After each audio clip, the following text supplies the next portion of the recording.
Good morning everybody and welcome to 10 minutes of English। मैं प्रतीक त्रिपाठी इस छोटे से सेशन में आपका स्वागत करता हूं। हम यहां पर इंग्लिश को 10 मिनट्स देखेंगे, नॉट मोर देन दैट, और इसमें हम नाउन को आज डिस्कस करेंगे थ्रू क्वेश्चंस।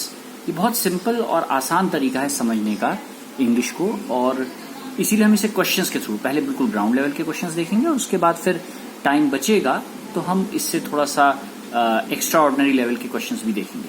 सारे क्वेश्चंस को हम बेसिक रिवीजन के तौर पे ले रहे हैं ताकि इसके बाद हम एडवांस क्वेश्चंस पे, बैंक और एसएससी के लेवल के क्वेश्चंस पे जा सकें। ठीक है, तो मेरे साथ बने रहिए। इसमें हम सिंपल क्वेश्चन से रिवीजन शुरू कर रहे हैं। Chapter 1 nouns questions. I will meet you at John's, apostrophe s लगाया जॉन में, आप देख रहे हैं, इन जस्ट 5 मिनट्स। अब यहां पर क्या सेंटेंस में एरर है? सिर्फ नाउन की एरर होगी, otherwise sentence would be no error. देखिए सेंटेंस में जो एरर का पार्ट है हम उसे किस तरीके से बात कर सकते हैं। I will meet you at John's in just 5 minutes. मैं तुमसे मिलूंगा ठीक 10 मिनट में जॉन्स के यहां। जॉन एक प्रॉपर नाउन है जिसमें एपोस्ट्रोफीज लगा है। प्रॉपर नाउन में एपोस्ट्रोफी एस का जो यूज होता है वो पोजेशन या अधिकार बताने के लिए होता है, रिलेशन बताने के लिए। जैसे इस बात को आप ऐसे समझ सकते हैं, जब पॉपुलर किसी जगह का आप नाम लेते हैं जो प्रॉपर नाउन की कैटेगरी में आती है, जैसे मैंने कहा I will meet you at McDonald's.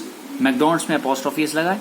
इसका मतलब ये है मैकडोनल्ड्स जो आप बोल रहे हैं उसका मतलब है मैकडोनल्ड्स आगे क्या है? रेस्टोरेंट। मैकडोनल्ड्स क्या है? रेस्टोरेंट है। आप रेस्टोरेंट में मिलने जा रहे हैं तो आपने एक पॉपुलर नाम लिया मैकडोनल्ड्स और आगे रेस्टोरेंट्स बोलने की आवश्यकता नहीं, क्योंकि आपने मैकडोनल्ड्स में आगे एपोस्ट्रोफी एस का यूज कर दिया। McDonald's means McDonald's place. बिल्कुल सिमिलरली यहां पर है I will meet you at John's. John's means John's home, John's place, John's residence in just 5 minutes. इस तरह से एपोस्ट्रोफी एस का यूज हम जब प्रॉपर नाउन की बात करते हैं और वो किसी व्यक्ति का नाम होता है तो उसके बाद उसके होम या हाउस या रेजिडेंस को लिखने की आवश्यकता नहीं होती। अब यहां पर लिखा होता I will meet you at John's residence, तो सेंटेंस गलत हो जाता, क्योंकि हमें पता है कि जॉन्स का मतलब ही जॉन्स के प्लेस की बात कर रहे हैं, उसकी रेजिडेंस की बात कर रहे हैं। ठीक है, कलोकियल लैंग्वेजेस में इसे रेजिडेंस लोग बोलते भी हैं, लेकिन लिखने में अगर हम जॉन्स के बाद एपोस्ट्रोफी एस के बाद नाउन उसका प्लेस ना भी लिखें तो भी ये सेंटेंस एरर की कैटेगरी में नहीं जाएगा। Fine. Second question. These mobiles belong to Mr. Smith's and Mr. John's company.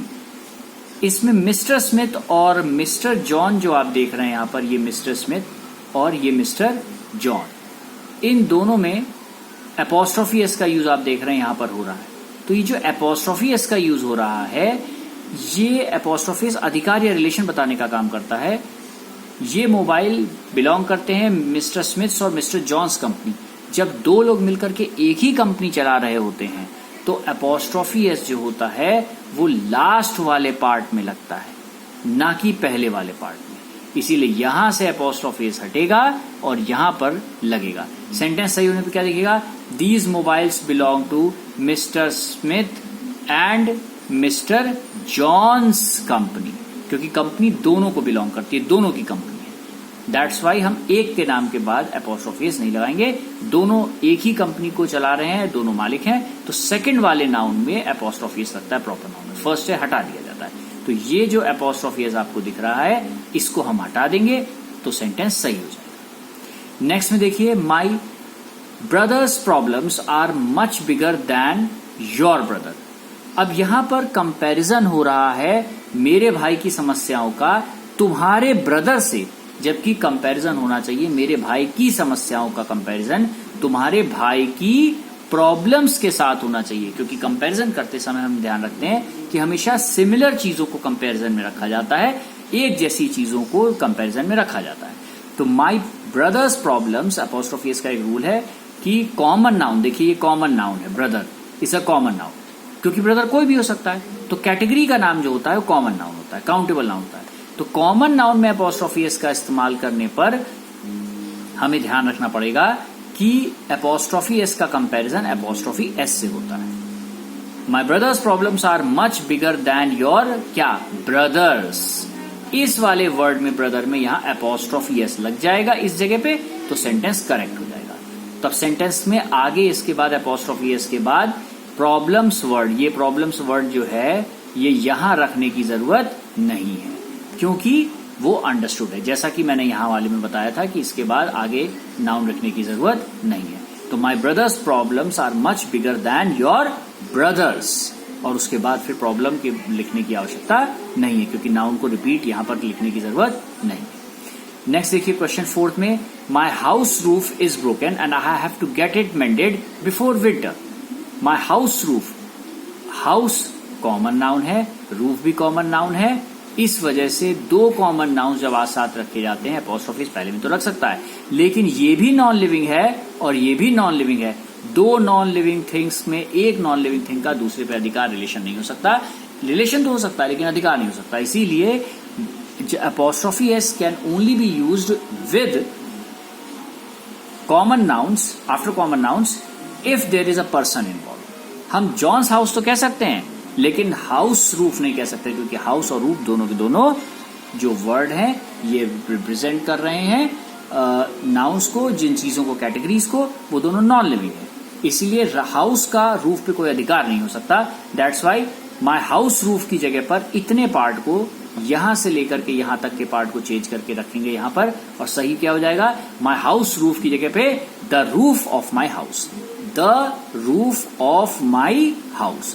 जब हम ऐसे लिखेंगे तो sentence would B correct instead of my house roof, क्योंकि नॉन लिविंग थिंग्स का कॉमन नाउन में एपोस्ट्रोफीज की जगह पे ऑफ लगा करके जोड़ा जाता है, एपोस्ट्रोफीज यूज नहीं किया जा सकता। नेक्स्ट है, some people are dead honest and they do everything in their power to restore honesty and justice. Restore का मतलब है सुरक्षित रखना।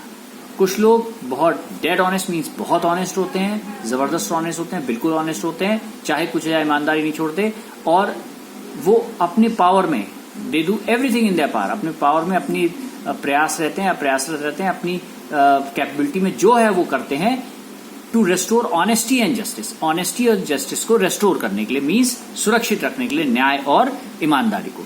What ever they do it for justice sake. यहां जस्टिस के बाद आप देख रहे हैं एपोस्ट्रोफी एस यहां लगा हुआ है। सेक का मतलब के वास्ते, के लिए, जस्टिस का मतलब न्याय, न्याय के वास्ते। जैसे ही हम ऐसे वर्ड्स का यूज करते हैं जैसे जस्टिस है, कंसाइस है, जिस वर्ड के बाद स या ज की आवाज पहले से सुनाई दे रही हो, अगर ऐसा होता है तो एपोस्ट्रोफी एस का एक रूल होता है कि उस वर्ड के बाद हम एपोस्ट्रोफी तो लगाएंगे लेकिन एस नहीं लगेगा, ये एस हट जाएगा यहां से। अब इसे हम ऑफ से भी जोड़ के रख सकते हैं, हम इसे ऐसे भी लिख सकते हैं, दे डू, सेंटेंस हम ऐसे भी लिख सकते हैं सही होने पे, some people are dead honest and they do everything in their power to restore honesty and justice, whatever they do it for justice sec.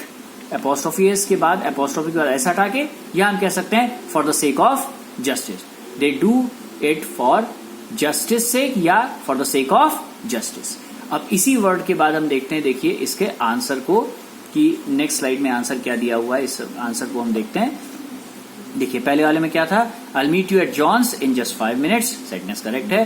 These mobiles belong to mister Smith's and mister John's company, जबकि दोनों लोगों की एक company है इसलिए mister Smith and mister John's company हो जाएगा, यहां से एपोस्ट्रोफी एस हट जाएगा।